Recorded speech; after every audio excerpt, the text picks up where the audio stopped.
Okay, I'm dying to know, what is the craziest thing you have seen since being a member of Congress? It's Haley on the Hill. Come with me as I take your questions to the halls of Congress every Tuesday.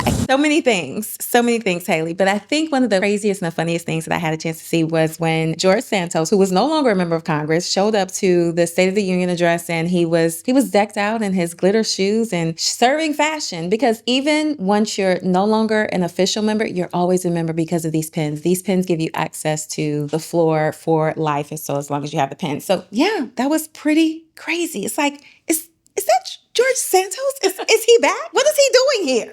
I had no idea that you have access for life. That's so funny. What is something that really surprised you about being a member of Congress? Oh my gosh, the demands on our time are absolutely insane. A lot of times we have committees that are running simultaneously. I am not one of those members that have what's called an exclusive committee. So I serve on 3 committees. I am on agriculture. I am on the oversight committee. I know you all know the oversight committee. That's where all the viral videos come from Congress. And I am also on the Chinese Communist Party Select Committee. And so I'm on 3, and a lot of times they're happening at the same time. So I'm bouncing from Rayburn to the Capitol to Longworth, all between 10 and 12 in the day on a Wednesday. So our schedules are absolutely crazy. With that in mind, with schedules being so crazy, is there something you wish people knew about what it's like to be a congressperson, trying to fight for people's rights every day, what the realities are? So this might be a little bit of a long answer, but what I want to people to keep in mind is that there's 435 of us here, right? And members of Congress. And in order to get something outside of the House of Representatives to pass, you need 218 people. So that means I need 217 people to agree with me from all over this country with all different backgrounds and experiences. And so it makes that a lot harder to achieve, because we're here probably 60% of the time we're in DC, 30% of the time we're at home, and 10% of the time we're traveling. So where do you really find the time to build relationships? Because that's how you get things done around here. So when you're surprised that it takes so long for us in Congress to pass things, I would say that is why. Because we really should be doing things procedurally, going through committees to get things done. But right now we have a man who wants to be a dictator and a king, and so none of that applies. We could end there because that was a great thought. But I do want to ask you one more question. You were talking about having to get 217 people from around the country to agree with you, to,